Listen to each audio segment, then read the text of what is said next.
Hey guys, welcome back to the operational records for the Divergent universe. The first story is Penman for Erudition. Penman. The mining ships have depleted the veins of Esni 5, leading the mass to the destitute Shanatans. Condescendingly, they criticize these blood-sucking arthropods, humiliate their ancestors, and mock their misfortune. Ignorance breeds evil, and wisdom nurtures virtues. People regard this as truth, feeling justified when they plunder everything the ignorant own, including their knowledge. You seize the right to knowledge from the sages and donate it to the ignorant stars. Words and thoughts ripple through the waters. The notion of inferiority is nothing but a lie woven by the evil dragon hoarding treasures. When the fountain of knowledge generously flows across the land, people will realize everyone is born equal. So, there's a good and a bad thing in here. The bad is taking advantage of different species that are supposedly ignorant. And the other one is spreading knowledge to try and make sure that everybody becomes equal. Next one is Repairman. In the junkyard linked by gravitational slides, scraps purchased at low prices are arranged in rows in silence, waiting for you to summon them on stage. People mock you for creating meaningless crafts, but the children are enjoying the art of inventing. Old household machines are your favorite components, as they can transform into mysterious guards in the garden with just a few touch-ups. As the magnetic field vibrates, the eau de brise in the outer edges bob up and down, reflecting the glow of the blue star and transforming into unceasing drizzle. By piercing together a broken solar sail and some gears, they will become a flower that moves along the wind and never wilts. You send the well-crafted toys to the sky and you hear laughter coming from the stars. Every curious mind can develop a unique universe. This sounds like a good thing, even though people are making fun of you creating things from scrap and trash and things like that, you're using it to bring happiness to other people that don't mock you. And you're also making sure that scrap and trash actually gets used into creating beauty. The next one is Kolchis. You once ruled over a miraculous dynasty with history and civilization. In the face of the looming ice age, they were soon abandoned. You led your clansmen to disintegrate. You have your bodies regress, and to revert to the primitive algal form before hiding in the humid underground royal doom. Survival trumped all, even if it meant losing form, consciousness, and ability to speak. As long as one could survive, even the lowest and most humiliating change should be allowed. A turning point soon came when extraterrestrial visitors found your traces. As they pronounce, "This is delicious." They carry you from the subterranean place to different places in the universe on their tongues, esophagi, and stomachs. Spores are scattered across new worlds. The lost wisdom is reawakened in the rivers and forests. You cheer, beginning an invasion without violence. It sounds kind of weird, how are you able to stay alive if you're on their tongue, esophagus, and stomach? Silverheart Guards. The Silverheart represents luster and chaos. When there is a crisis, relying on science is the best solution out of a conundrum instead of resorting to pure violence. They entrust you with unsolvable mysteries, awaiting the ingenious machines to bring criminals to justice. Elusive thieves that navigate through space-time distortions lose their ways and fall into your gravity trap. They call upon you before disaster strikes, witnessing cruel monsters being vanquished by weapons ahead of their time. When a huge monster runs amok around the universe, destroying the planets along its way, you cast a fish bait of annihilating bombs into its mouth. Not booms. The monster's corpse then becomes a new habitat. You are the embodiment of justice, unraveling vile conundrums alongside your companions. This sounds a bit like they protect the universe from destruction, though. They make sure that thieves are caught, that creatures that would destroy planets and universes are also destroyed.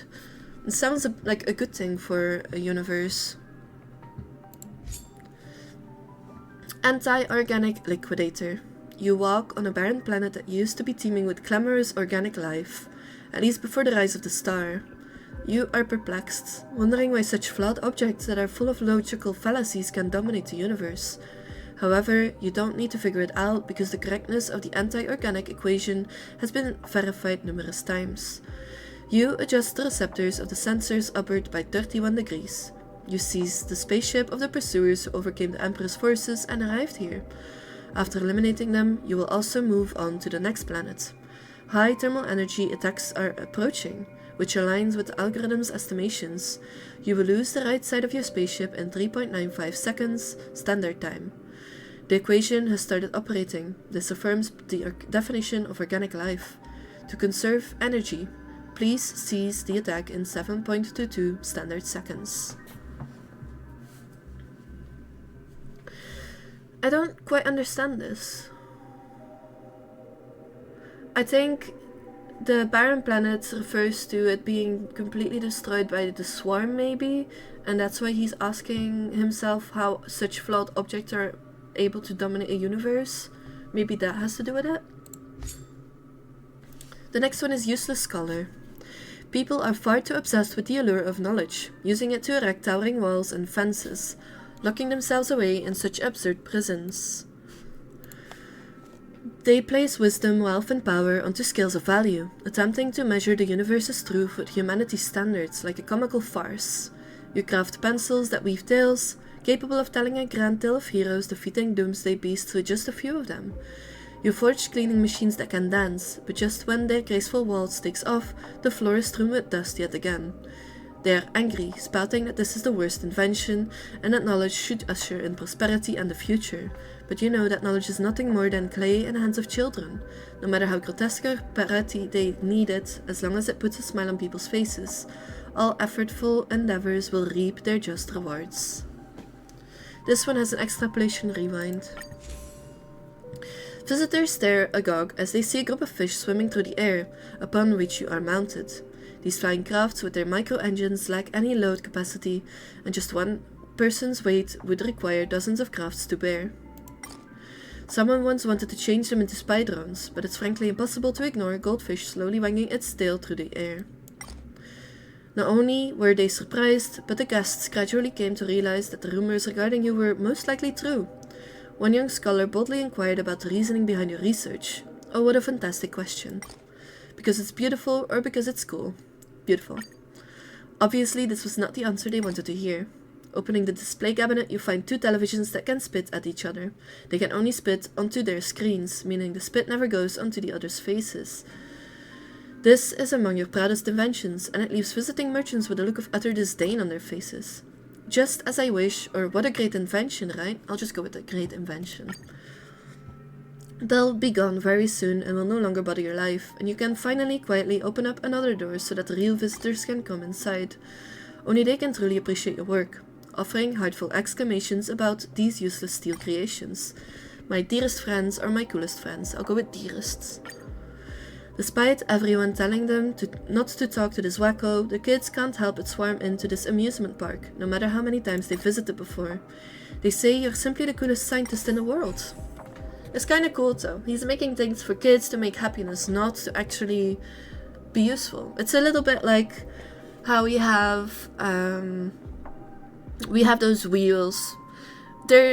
All you do is go up and down, you know, like the London Eye. You go up and down.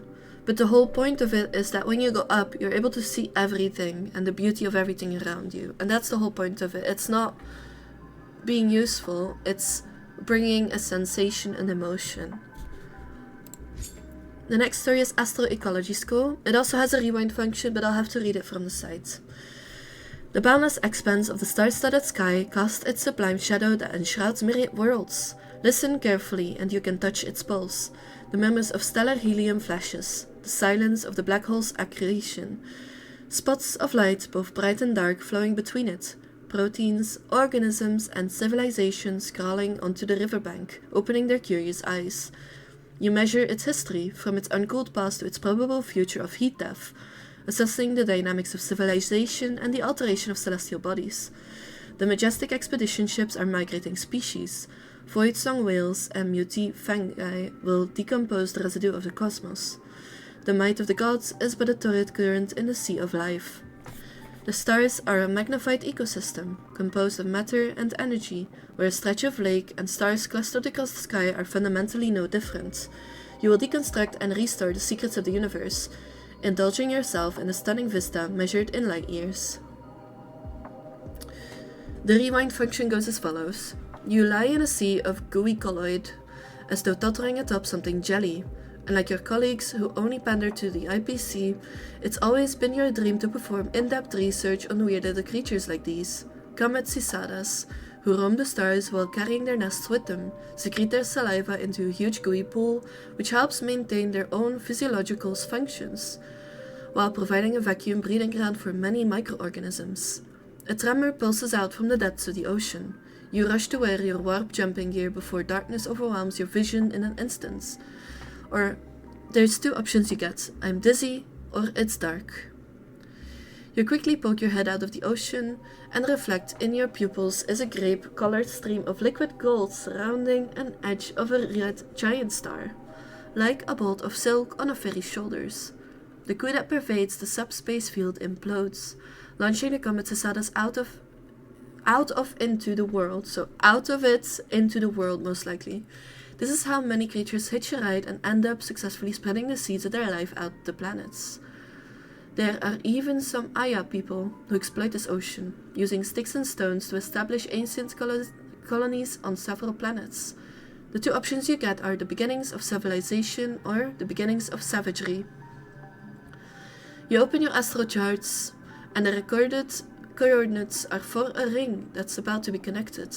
The Comet Cicada's long voyage was nothing more than an evolved reproduction stratagem, but its trajectory ended up changing the fate of 11 different star systems and connecting them all together into one huge ecosystem. Now, it is about to enter its final warp, returning to the Pupa Crystal Ocean, where it was born to lay eggs and die. There's two options. We're at the final destination, or time to say goodbye. Two bright moons stain the ocean silver. Taking off your shoes, you walk slowly across the sandy beach, thoroughly enjoying the insect songs. So I guess these are they're checking how everything works with the insects and their ecosystem and why they procreate the way they do, what is happening when they finally finish. The idea of connecting different planets and different moons and everything like that together over time without actually realizing it is actually kind of a cool idea. Star Picker. You need to create a special laboratory with 13 sources of gravity, organized by mass. Through repeated pressurization and stretching, a singularity will be created in the subspace, and the riddle of the changing properties of compressed imaginary energy will be solved according to data collected from the core. As you pluck the star of Mahaka, you see that its mass is fixed precisely at the median. Now countless billions of inhabitants will freeze in eternal night. You strip the great black hole of Taranon, which continues to devour stars along the way as you drag it behind you. This nearly expired black hole is an irreplaceable catalyst for your experiment. Finally, you lock onto the planet before you as a negligible wave of cries pours out from its body. Fortunately, they all fall silent very soon. Starpicker sounds like it's destroying civilizations, like killing things. Block Builder. Intellect is a game of thinking. Humans naively pick out pretty rocks from a sandy beach and claim to have grasped the truth of the world. This so-called mansion of knowledge is nothing more than scattered building blocks that outsiders can stack as they please. You once saw a shameless scholar who used money to pay off any voices that would refute the findings of this research, such that he became a prophet in the eyes of the people. His falsified materials slowed scientific research by 3 amber eras. You also once witnessed a true genius whose thinking preceded his time, and his great cure for incurable diseases destroyed the careers of thousands of interstellar medical practitioners.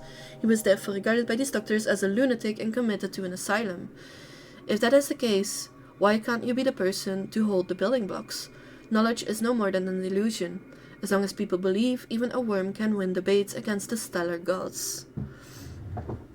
The whole thing of the medical practitioners causing the actual science genius. To be called a lunatic and committed to an asylum is a sad thing. It would be able to save people's lives, though. Aggregator. This one has a rewind function. I'll read it from the site.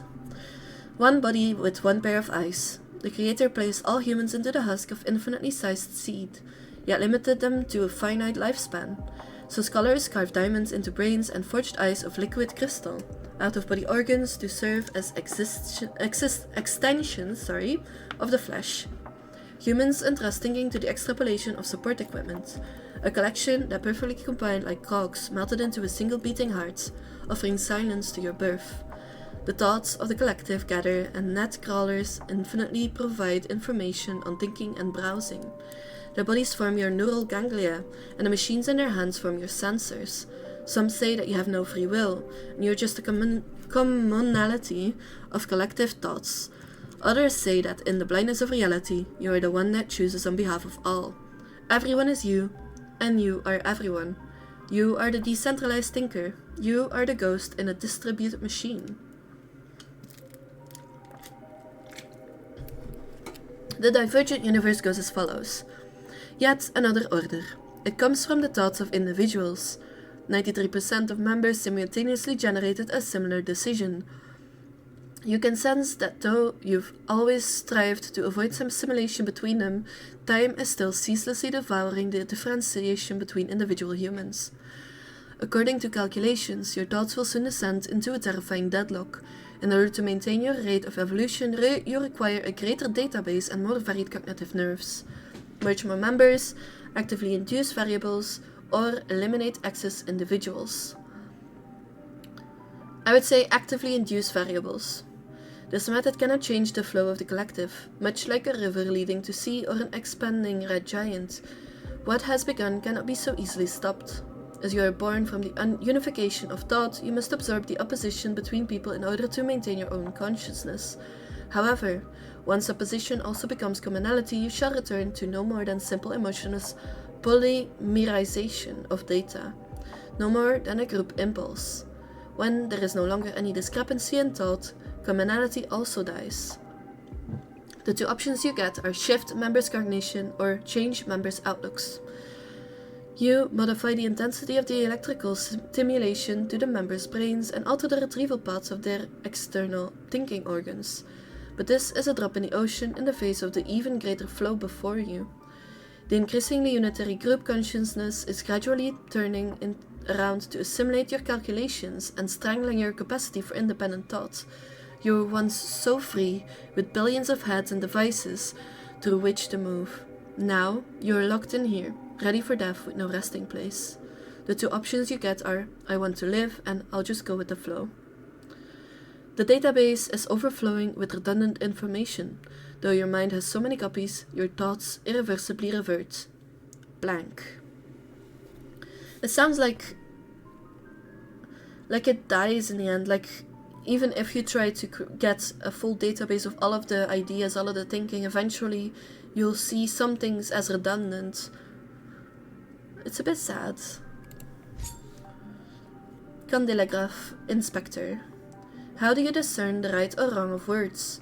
Through impeccable logic, concise statements, non-fluffy swordplay, and the callbacks to memoria. The realm of history fictionology is not the only one that plays at the manipulation of history. Hidden agendas, scandals, the butchery of civilization, and forgeries. Not only do they distort the past, but also alter the very present. The coroner of time meticulously follows the trails of fabrication. You dissect its remnants and torrent of memoria oozing from the slices, revealing evidence under a scrutinizing lens. The detective then reaches a conclusion. The cause of death is a coup d'etat, orchestrated through a deal, with semantic manipulation as the murder weapon and the preservation of Isthmian Confederation's legitimacy as the motive. History is intertwined yet riddled with gaps. Through all the irrationalities, the true ending will emerge like a hidden gem. It seems like an inspector, but he's not really like changing the course. I think he's just looking at it. The whole thing of the gasps that I said, history is riddled with gasps. Of course, people gasped at certain events. I'm sorry about the misspeak though. My voice is starting to go, so I'll start reading the last one and then I'll have to stop it though. So the last one is Astral Ecology Care Worker. The first time you hear the story of the fair Wenian, you feel a surge of hope. These liquid beings thrive in the shallow seas of a frozen world, reshaping matter through resonance. If only their secrets could be revealed, countless persistent diseases could be eradicated, but the relentless exploitation of stars melted ice, and by the time the remnants of their civilization were discovered, the last droplets had long since evaporated. You seek a harmonious give and take, where one side offers value and the other grants life. You thwart the IPC's plan to exploit Repairman, leaving sparks behind to honor the ancient terrorbird ritual. You guide wandering ice crystal cicadas back to their home planets, creating a sanctuary for the last swarms of pseudo-inorganic jellyfish. No life is without worth. Every living creature waits for science to bestow upon them meaning. It's honestly true though. Ecology care worker definitely fits.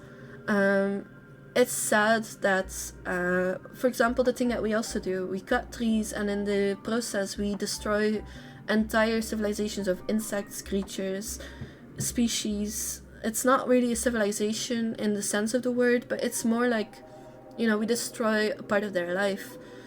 And sometimes we even take them out of their life cycle. The good thing of that though is if we take them out, for example the pandas. Pandas are starting to go extinct. They're beautiful creatures in my opinion, it's just sad that they're going extinct. But the good thing that is happening with us humans, taking them out of their life cycles, we're breeding them to then be able to let them back go into the wilds. That was Erudition. The next one I'll be reading will be Preservation, most likely. So I'll see you guys then. I'm sorry for my voice again, I'm sick. If you have any suggestions of other games that might have interesting things that you want me to read, if you're a story writer and you want me to read it for you when I'm healthy, because I wouldn't want to, make you guys angry if I read it while still sick. Unless, of course, you don't mind, but I would prefer if you then said so. I'll have to call it here though. Please leave a like, follow me if you want to see more of my reading done. Have a nice evening, a nice night, a nice morning, or a nice day. I hope you guys enjoyed it, and I'll see you guys next time.